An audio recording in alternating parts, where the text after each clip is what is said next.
Saudara-saudari yang dikasihi sekalian, mengapa kita perlu bersyukur? Pertama tadi, saya dah terangkan sikit sebanyak apa itu syukur. Yang kedua, mengapa kita bersyukur? Sekurang-kurangnya ada 4 sebab mengapa kita bersyukur.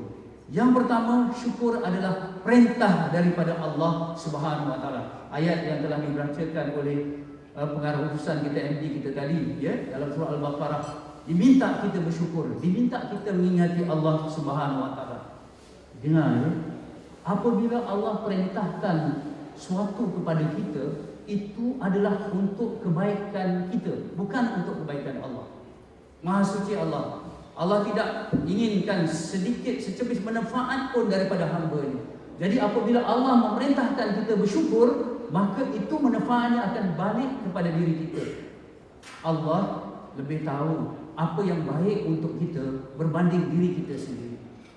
Dan Allah lebih tahu apa yang memudaratkan kita berbanding diri kita sendiri. Sebab itu apabila Allah Subhanahu Wa Taala perintahkan, walaupun kita lihat pahit, maka laksanakan, kerana kepahitan itu ada kebaikan, menjadi ubat ataupun penawar penyakit kita. Apabila Allah Subhanahu Wa Taala larang suatu perkara, walaupun manis, walaupun enak, tinggalkan, kerana itu akan memberi manfaat dan akan memberi mudarat dan akan menyebabkan kita susah dengan apa yang kita laksanakan. Sebab itu wajib kita bersyukur. Sebab itu dalam Al-Quran kita lihat bagaimana Nabi Sulaiman, nanti kita lihat sebentar lagi, ya, bagaimana Nabi Sulaiman bersyukur, bagaimana Nabi Daud bersyukur. Artinya, dengar betul-betul, syukur ini adalah da'bus solihin. Da'bus solihin artinya tradisi orang soleh, budaya orang-orang yang berjaya, dalam arti kata yang lebih holistik, berjaya di dunia dan berjaya di akhirat kelak, insya-Allah. Itu pertama, perintah Allah. Yang kedua, sunnah Rasulullah sallallahu alaihi wasallam. Cinta Allah itu tujuan, cinta Rasulullah itu jalan. Tidak akan kita capai tujuan tanpa kita melalui jalan. Sebab itu bersyukur adalah sunnah Rasulullah sallallahu alaihi wasallam. Pakar-pakar motivasi dan pakar-pakar psikologi mengatakan bahawa kalau kita nak berjaya di dunia ini, hendaklah kita tiru saja sifat-sifat orang yang berjaya. Kerana sifat orang yang berjaya ini ada certain karakteristik. Dia ada ciri-ciri tertentu yang tidak berubah daripada dulu sampai sekarang. Orang berjaya ini ada certain karakteristik. Contohnya, mereka mission driven, orang yang berfikir tentang misi, orang yang ada harga diri yang tinggi, self esteem, ya, orang yang betul-betul commitment to completion, kalau kerja tu dengan cemerlang, orang yang ada time management, pengurusan masa. Ini ciri-ciri orang yang berjaya. Pakar-pakar motivasi, pakar-pakar psikologi kata, kalau kita nak berjaya, tiru saja sifat-sifat orang yang berjaya. Subhanallah, lama sebelum kajian pernah diceritakan, dan cerita ini popular. Tak apa kita ulang lagi. Repetition is mother of knowledge. Pengulangan adalah ibu kepada pengetahuan. Pada satu ketika ditanyakan kepada Siti Aisyah setelah Rasulullah tidak ada, apakah yang paling ajaib, apakah yang paling yang kata aneh pada diri Rasulullah? Orang kata yang paling menonjol, suatu peribadi yang menonjol. Pernah ditanyakan kepada Siti Aisyah. Siti Aisyah kata semuanya baik, semuanya peribadi Rasulullah tu ajaib, tinggi belaka. Ceritakan satu ketika kulitku nak bertemu dengan kulitnya, pada waktu malam dia bersama dengan tiba-tiba dia bangun, semayang, terus semayang, bengkak kakinya. Apabila Siti Aisyah melihat keadaan itu, belas hatinya dan berkata kepada Ya Rasulullah, dosa kau telah diampunkan, kau pula maksum dan sebagainya. Apa saja kesalahan, engkau telah maksum daripada dosa. Apa lagi yang kau minta daripada Allah? Apa kata Rasulullah? Tidakkah boleh aku menjadi hamba yang bersyukur kepada Tuhan? Ini satu ketika Abdul Rahman bin Auf melihat Rasulullah SAW sedang sujud. Sujudnya punya lama. Abdul Rahman bin Auf tengok daripada jauh masjid, sujudnya lama. Sekira-kira, kata Abdul Rahman bin Auf, aku merasakan mungkin Rasulullah telah diambil nyawanya. Begitu lama, ya. Mana tahu ini dah wafat ke Rasulullah. Ya. Lantas Abdul Rahman bin Auf datang dekat kepada Rasulullah, dan Rasulullah sampai itu bangun. Kemudian ditanya oleh Abdul Rahman bin Auf, apa yang kau sujud ataupun apa yang kau lakukan ya Rasulullah? Aku sedang sujud syukur. Ketika malaikat datang memberitahu aku, siapa yang berselawat ke atasku, Allah akan berselawat ke atasnya. Siapa memberi salam ke atasku, umatku akan dapat salam dan selawat itu kepadanya semula. Aku bersyukur dan aku sujud begitu lama untuk berterima kasih kepada Tuhan. Dan Rasulullah SAW sentiasa apabila ada berita-berita gembira diberikan kepada Rasulullah SAW, dia akan terus sujud syukur. Kalau ada masalah, kemalangan, berita yang sedih, kalau Rasulullah sedang naiki unta, Rasulullah akan turun sujud, solat 2 rakaat, minta bantuan daripada Allah. Kalau berita itu berita yang menyedihkan ataupun masalah yang besar sedang berlaku. Tetapi sekiranya yang datang itu berita nikmat, busyra ataupun berita-berita baik, Rasulullah terus akan sujud, menghadap kiblat, terus sujud. Jadi pertanyaan saya kepada kita semua, berapa kali kita sujud syukur dalam hidup kita apabila kita mendapat nikmat yang luar biasa? Ya. Untuk menghadap kiblat tak payah ada wuduk, terus kita sujud syukur ya kepada Allah. Ya, baik. Itu yang kedua. Yang pertama, kenapa kita syukur kerana perintah Allah. Yang kedua, sunnah Rasulullah. Yang ketiga, untuk menambah nikmat daripada Allah Subhanahu wa taala. Ambil kataan ini. Syukur adalah baja kepada rezeki kita. Syukur adalah baja pada rezeki kita.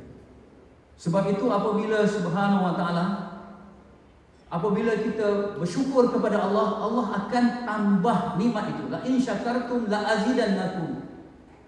Barang siapa yang bersyukur, Allah akan tambah nikmat. Innaka la tuhibbul mi'ad. Allah sesungguhnya tidak mengingkari janji. Ya. Kemudian kita bertanya, kita dah bersyukur kepada Allah, macam mana nikmat kita tak bertambah? Macam tu juga, sorry, minta maaf.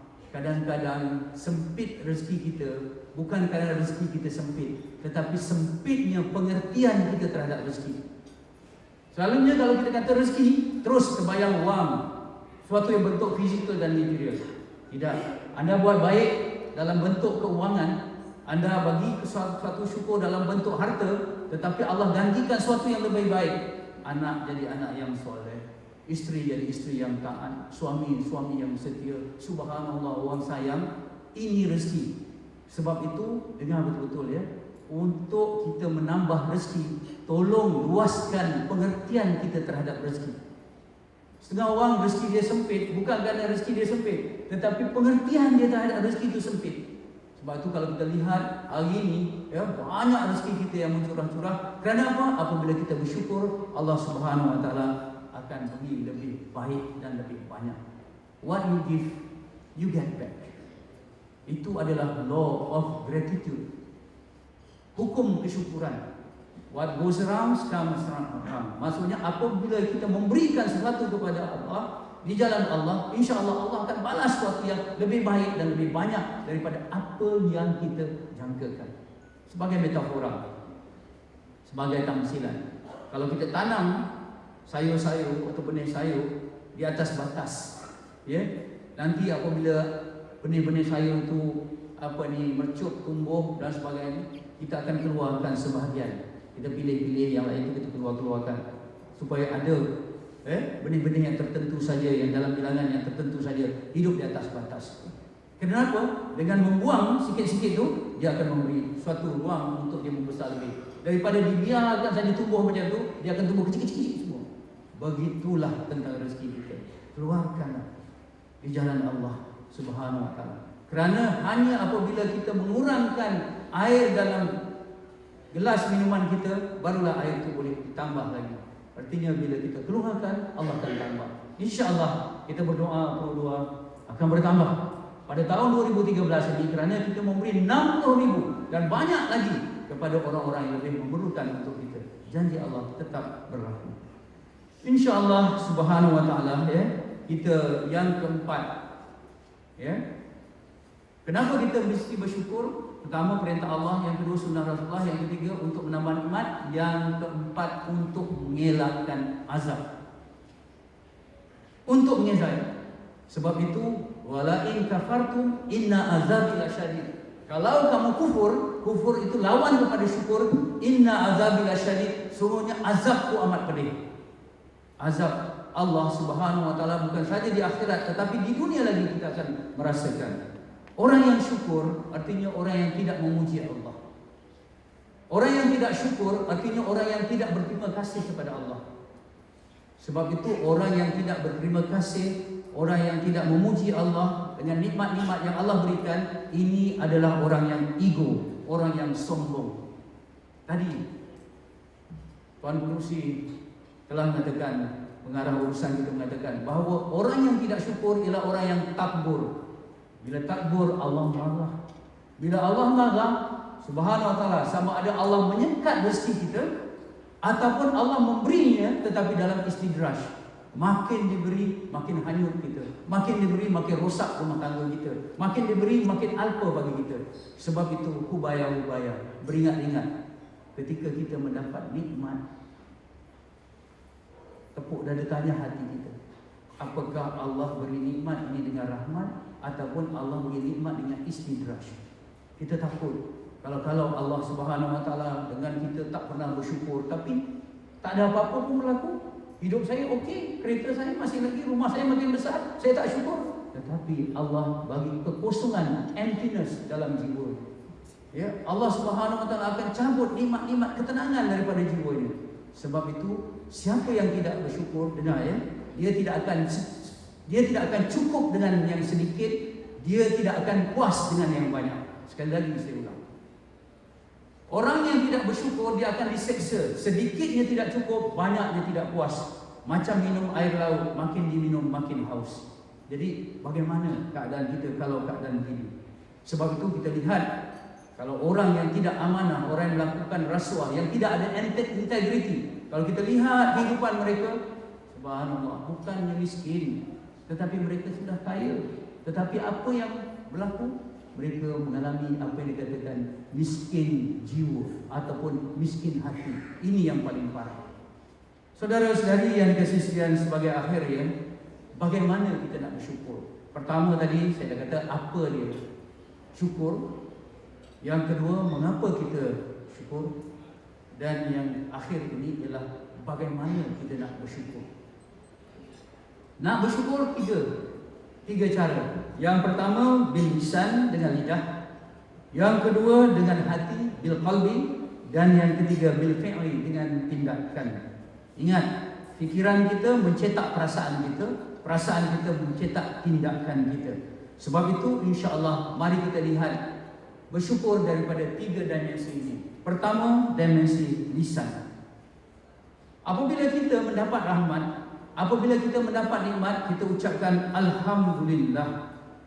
Ya, alhamdulillah artinya puji kepada Allah Subhanahu wa taala. Kita nafikan segala kepandaian kita, segala kudrat kita pada nikmat yang diberikan. Itu pertama. Caranya ialah macam mana? Caranya dengan mengucap alhamdulillah. Itu pertama.